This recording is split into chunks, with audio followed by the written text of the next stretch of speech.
Hello yours, welcome back to பொற்செல்வியின் தமிழ் சமையல். இப்போது நம்ம ரேஷன் பச்சரிசி, ரேஷன் பருப்பு இதை வச்சு பரங்கி அடை எப்படி செய்யுதுன்னு பார்க்கலாம். இதுக்கு நம்ம பிஞ்சு பரங்கிக்காயாக எடுத்துக்கணும். இது ரொம்ப புரோட்டீன் சத்து மிகுந்தது. பரங்கிக்காயே நம்ம உடம்புக்கு தங்க நிற சத்து கொடுக்கக்கூடியது. இது எப்படி செய்கிறதுன்னு பார்க்கலாம். ஒரு கப்பு துவரம்பருப்பு எடுத்துக்கலாம். இந்த கப்பு நீங்கள் எந்த கப்பு வேணால் எடுத்துக்கலாம். நான் இப்போ ஒரு டம்ளர் எடுத்துருக்கிறேன். அரை கப்பு கடலப்பருப்பு போட்டுக்கலாம். ஒரு 1/4 கப்பு பாசிப்பருப்பு போட்டுக்கலாம். இது எல்லாத்தையுமே நம்ம 2 மணி நேரம் ஊற வைக்க போகிறோம். அடுத்தது அரிசி எந்த கப்பால் பருப்பு அளந்தமோ அதே அளவுக்கு பச்சரிசி போட்டால் போகிறோம். இது எல்லாமே தண்ணி ஊற்றி நல்லா கழுவிட்டு ஒரு 2 மணி நேரம் ஊற வைக்கணும். 2 மணி நேரம் ஊறினா தான் அந்த அடை நல்லா சாஃப்டாக வரும். நல்லா தண்ணியை வடிச்சிட்டு மிக்சியில் கொரகொரப்பாக அரைச்சிக்க போகிறோம். இது கூட என்னென்ன சேர்க்குறதுன்னு பார்க்கலாம். ஃபஸ்ட்டு அரிசியை மிக்சி ஜாரில் போட்டுட்டு கொஞ்சம் பெருங்காயம் போட்டுக்கலாம். தேவையான அளவு உப்பு போட்டுக்கலாம். அடுத்தது மிளகாய் காரத்துக்கு தகுந்த மாதிரி போட்டுக்கலாம். இப்போ நான் ஒரு 12 மிளகாய் கிட்ட போட்டிருக்கேன். நீங்கள் இன்னும் நிறையா வேணாலும் போட்டுக்கலாம். காரம் அதிகமாக வேணுங்கிறவங்க நிறையா போட்டுக்கலாம். இப்போ இதை நம்ம மிக்சியை நல்லா அரைச்சிட்டு, அதாவது கொரன்னு இருக்கணும்.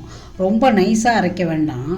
ஓரளவு கொரப்பாக இருந்தால் போகிறோம். அடைக்கே நம்ம எப்போதுமே ஒரு கொரப்பாக தான் அரைச்சி எடுக்கணும்.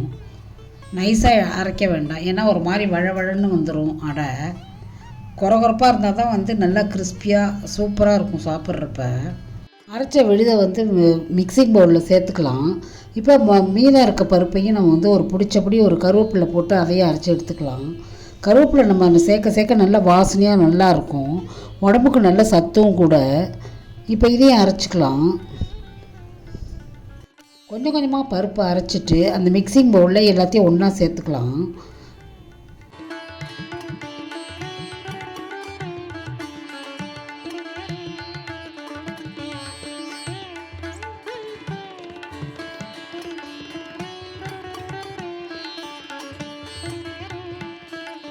எல்லாத்தையும் அரைச்சி ஊற்றிட்டு அந்த மிக்சியை கொஞ்சம் தண்ணி ஊற்றி அதையும் இந்த தண்ணியை சேர்த்துக்கலாம். அதோட பிறகு ஒரு அரை பரங்கிக்காய் எடுத்துக்கலாம்.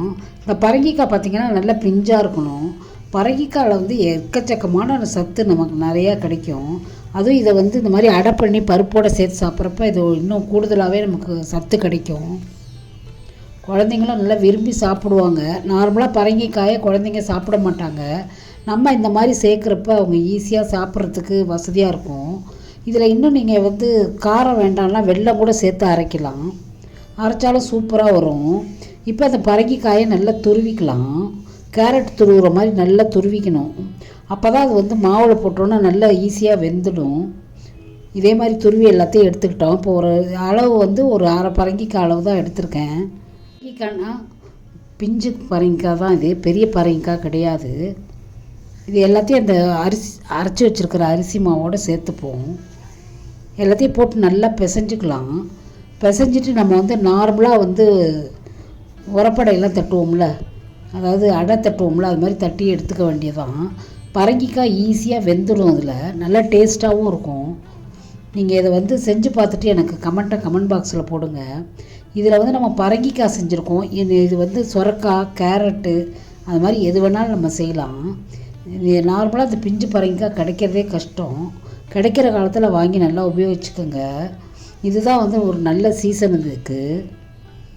அப்புறம் நல்லா எண்ணெய் ஊற்றிட்டு முருகலாக 2 பக்கமும் வேக விட்டு எடுத்து நம்ம சட்னியோட குழந்தைங்களுக்கு கொடுக்கலாம்.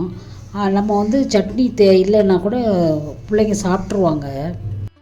சூப்பரான சத்தான சாஃப்டான பரங்கிக்காய் அடை ரெடி ஆகிடுச்சு. இதில் இன்னும் கூடுதல் பெனிஃபிட் என்னன்னா நம்ம ரேஷன் ரைஸில் செய்கிறோம்.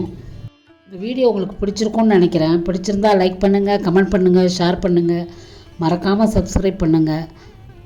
கூடவே உங்கள் ஃப்ரெண்ட்ஸ் அண்ட் ஃபேமிலிக்கு ஷேர் பண்ணுங்கள். பெல் ஐக்கானையும் அமைக்கிக்கோங்க. அப்போ தான் நான் போடுற வீடியோ உங்களுக்கு நோட்டிஃபிகேஷனில் வரும். கட்டாயமாக இது உங்களுக்கு ஒரு உபயோகமான வீடியோவாக தான் இருக்கும்னு நான் நம்புகிறேன். செஞ்சு பார்த்துட்டு கமெண்ட் பாக்ஸில் போடுங்க. மீண்டும் ஒரு பதிவில் சந்திப்போம். தேங்க்யூ ஃபார் வாட்சிங். வணக்கம்.